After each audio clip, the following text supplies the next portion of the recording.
Left of the box.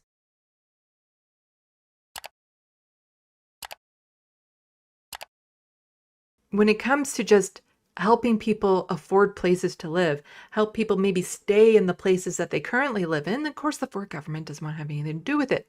So Dr. Jill Andrew, she's an NDP MPP. So that's 3 letters, then 3 letters.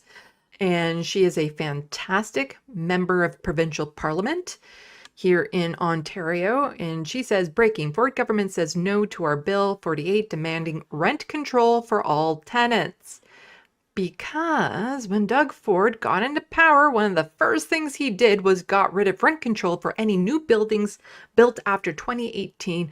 Plus, when there's a turnover, then rent control doesn't apply to new contracts, which really incentivized landlords to find ways to kick their tenants out through renovictions or other means, or to make their life so inhospitable they couldn't stay in their apartments, so they could then jack up the rent. And because of that, the rent prices in Ontario have exploded to just astronomical. Like, I don't know how they can keep rents so high and still find people that can afford them. But the problem is that people can't afford them. So we now currently have 1,400 encampments, tent encampments in this province. That wasn't a thing when Doug Ford first got into office. That's happened since. To continue with her tweet, Ford continues to fail tenants. Doug, get your head out of the billion-dollar vanity projects. We are in a housing crisis. Step up or step the hell down. And let's listen to what she has to say. I'm honoured to stand as a co-sponsor of Bill 48, Rent Control for All Tenants Act. I'm speaking on behalf of my St. Paul's community demanding rent control again. And I thank Oakwood Vaughan Community Organization, among others at home, for supporting our demands. We're in an affordability, a homelessness, and a housing crisis, and this Conservative Premier has refused to admit or take responsibility for any of it. We have nearly 250,000 people homeless in Ontario. The number of households experiencing a form of homelessness has increased 109% on this government's watch. This Premier has rolled out the red carpet for unprecedented tenant gouging and has no shortage of developers and corporate landlord buddies eager to take advantage of Conservative loopholes designed to incentivize profit over people. The majority of my community are renters, not developers, so they know very well that this Conservative government is not working for them. So places are becoming unaffordable to live in, which means that there's a rise in encampments. And instead of doing what is necessary, like, making rents affordable, like at this point, you can't even just keep it the same. You actually have to lower rents in some areas in order for people to be able to afford them. Instead of doing things that would actually help people get housing, what is the Ford government planning on doing? Enough is enough. Doug Ford says Ontario could hand encampment drug users $10,000 fines and prison. Also new from Queen's Park today, the province is introducing measures it says are meant to end homeless encampments. The Premier was joined by municipal leaders to introduce the proposed legislation. It will include stronger trespass laws and fines or jail time for illegal drug use in public. The government also says it's considering allowing the courts to provide rehabilitation as an alternative to incarceration for minor or nonviolent drug crimes. So some of the rehabilitation they're talking about would be done by private interests, but also the idea of like public drug use when they are shutting down 10 of the 17 supervised consumption sites. And what is considered public is being in a tent in an encampment because you're on a public space. Where exactly are people supposed to go for when they need to, for their drug use? Like, yes, ideally you don't want them using drugs at all, but that's not how it works. You don't just tell them to stop and it stops magically. They need safe places to go to consume their drugs. So where exactly are they supposed to go if they're not allowed to do it in their tent encampments and you're shutting down the supervised consumption sites? Where? So they have nowhere to go, which means they'll get fined $10,000. if they get found out doing drugs in their tent. I want to make sure that we do everything we possibly can to be able to save people's lives. If that includes compassionate intervention, I think that it's worth a conversation. We're having conversations. Compassionate intervention, that's a forced treatment. Forcing people into treatment. That's what they consider compassionate.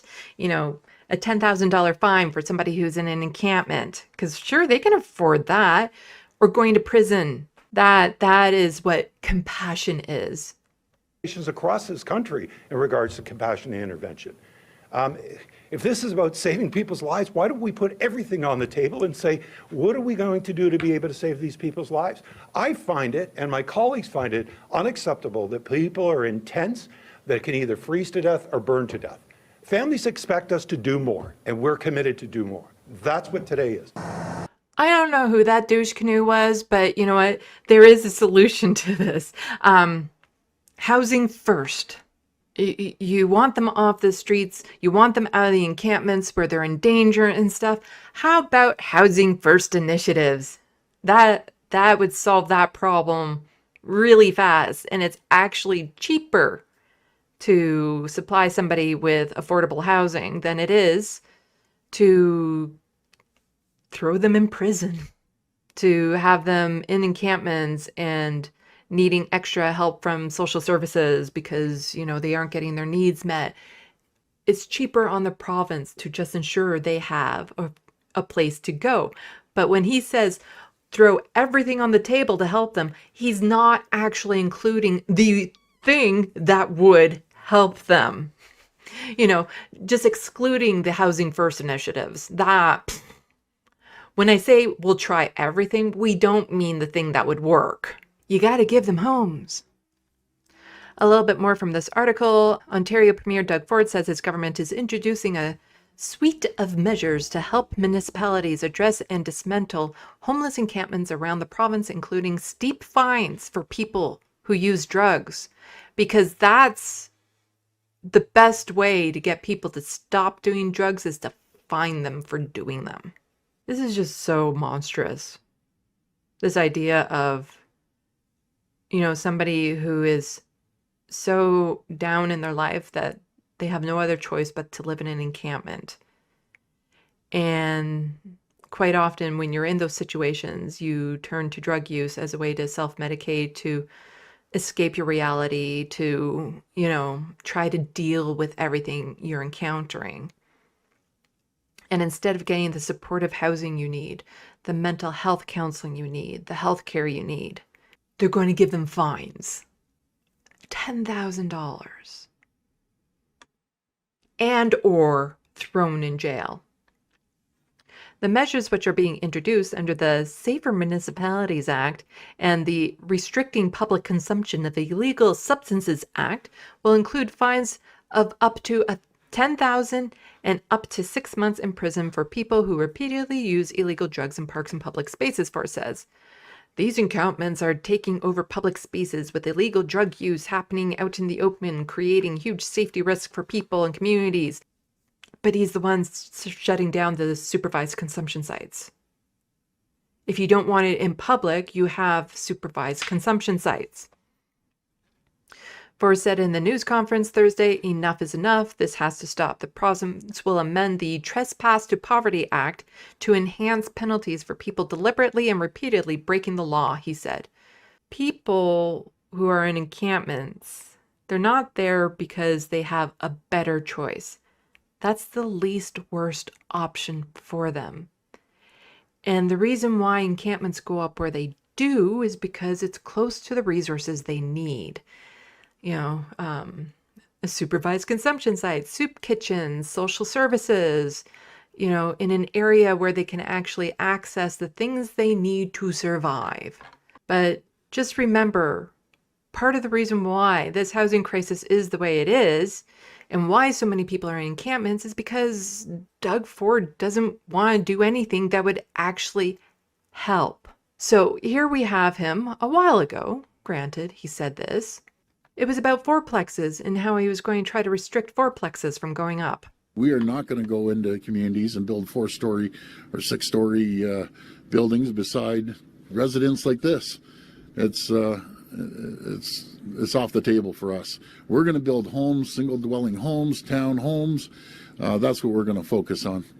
So remember when that other guy said everything was on the table? Well, here's Doug Ford saying fourplexes are off the table. And this was in response to Auditor General Bonnie Lisk's explosive Greenbelt scandal report found Ontario had enough existing land to build 2 million homes without developing the Greenbelt, according to Ford's Housing Affordability Task Force.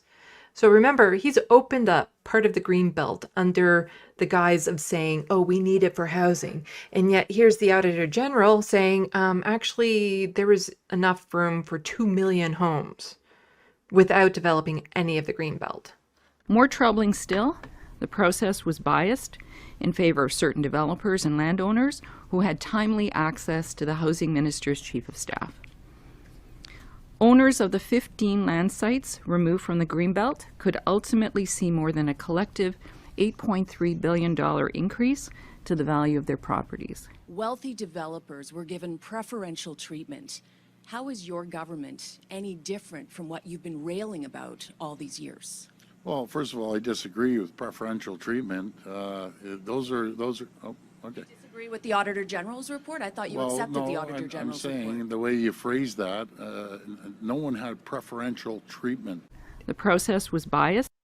Yeah, he did. So at least one municipality was pushing back, and this is from Mike Schreiner. He's a Green MPP here in Ontario. Kudos to Guelph City Councillor for this move. This is something I have been pushing hard for at Queen's Park, and it's important to step up to unlock more homes that people can afford in the community they know and love. And this is interesting to me because the Guelph mayor was one of the mayors that signed on to the letter for Doug Ford to use the notwithstanding clause to end the encampments, to just be able to bypass people's charter protected rights and lock them up in prison for being unhoused. So the city council has bypassed it. So the mayor might be a horrible person, but at least the city council in Guelph, not horrible. So Guelph Housing Affordability Move allows residents to build fourplexes. In an effort to improve housing affordability and supply, Guelph City Council has voted in favor of allowing residents to build up to 4 housing units on a single property. And this is why, when people talk about the government and what can be done, the focus is often on the federal and provincial politics. That's what I talk about mostly because every municipality is different. But for the most change, like the most immediate change, the most change you can see in your communities, you have to get involved with municipal politics. Find out who is your ward councillor, who is your mayor. Find out what their responsibilities are, what their duties are. Because when you want like real, tangible changes in your community, it's done on the municipal level. And yet municipal elections, generally speaking, have the lowest turnout. They have the lowest interest and the least amount of engagement, but that is where the most amount of good work can be done. So it is so vitally important that you get involved municipally with whichever city or region you're in. In a release sent out Wednesday, the city said this type of development will provide more diverse housing options while keeping Guelph's small town aesthetic. By allowing more diverse housing options like fourplexes, we can help more residents find a place to call home, from first-time homebuyers to those looking for another income stream. Translation, for those who want to become landlords, multi-generational families and retirees looking to age in place. Yeah, so let's maybe not sell them off to people who are just going to use them for rentals and actually just let people buy a home. Said Christia Walkley, the General Manager of Planning and Building Services, in the release. The motion was passed on Tuesday, with the City Council approving adjustments to official plan and zoning bylaws to allow the change. It comes after the federal government and the city reached an agreement in January to fast-track nearly 750 new housing units over the next 3 years to help meet housing demand in Guelph as part of the Housing Accelerator Fund. Part of this plan was for the city to permit multiplexes to be built higher than 4 stories and to also allow for more than 4 units per residential lot. Now, this is important here because this was when the federal government had to step up and bypass provincial governments to go right to the municipalities and say, we'll help you with your housing issues. And a lot of the instruction from Pierre Poilievre is to not allow his conservative MPs to suggest this to their ridings, to their municipalities that they might be a representative for, because he doesn't want the federal government to have any win. And it's also, a highlight of how incompetent the provincial government has been. The fact that the federal government has to bypass the provincial government because the provincial government is so unwilling to work with the federal government because, well, the federal government is liberal and we don't want them to have any wins whatsoever. And we're just going to refuse to work with them, even if it's something that will help the public. It is just a huge indictment as to how, the Ford government is working, how they're not working for the people. Because the federal government literally has to go in and bypass the provincial government in order to get anything done with the housing crisis that is currently happening. Even though, as you heard the one politician say, everything is on the table except the things that would actually help. Now, to break down this law a little bit better, we have Diana Chan McNally. I've highlighted her on my channel before. She is a community worker, 10 years on the front line, educator, DJ automatic. I don't know what that means, and other things. She's an amazing activist, and she's been to city council meetings to talk about the housing crisis and stuff. And so here she has a little video breaking down this new bill that would charge people $10,000 for using drugs in their tent. My video take on Bill 242, the Safer Municipalities Act, for nation's legislation to deal with encampments. This legislation won't build housing, shelter, or create health supports, but it will actively criminalize homelessness, especially homeless people who use drugs. So again, instead of spending money that would actually help people with shelter, health support, all that sort of stuff, no. Doug Ford is just going to charge people who are unhoused and who use drugs $10,000 and throw them in jail. The Ford government has just Ooh, that is super quiet. introduced the Safer Municipalities Act, their promised legislation to deal with encampments, and it contains some truly draconian elements and rights violations. It contains two schedules. So one is the Restricting Public Consumption of Illegal Substances Act, which I'll get into, also known as Schedule 1, and changes to the Trespass to Property Act, or Schedule 2. So under Schedule 1, the bill allows police officers to fully arrest people they believe to be using illegal substances in public, including in their encampment, so in their tent, without the burden of evidence. So this means they don't Excuse me, what? They can arrest them without the burden of evidence? need to prove that you've been using or have possession of drugs. They merely need to think that you do. How many people do you think the cops will think have been using drugs in these encampments? Moreover, people who are found guilty under this act can face jail time for up to 6 months, a $10,000 fine, which no homeless person can possibly afford, or both. If a police officer believes someone to be using illegal substances in their tent, they can direct a person to leave, meaning even a suspicion of using drugs can lead to people being evicted without notice from their own encampment. And this creates a double standard between how people can be charged for possession or use of drugs based on their access to housing, and that is an absolute violation of the Charter. And yeah, to just suddenly evict somebody from their tent in these encampments, again, they're there because that is the least worst option for them. Where are they supposed to go? Because if there was a decent, accommodating shelter place for them to go to, that's where they'd be. But the encampment was the better option, the safer option for them. So where exactly are they supposed to go? How much do you think the cops will abuse this policy? Will use it to maybe manipulate people, to hold it over people's heads, to just evict an entire encampment whenever they feel like it.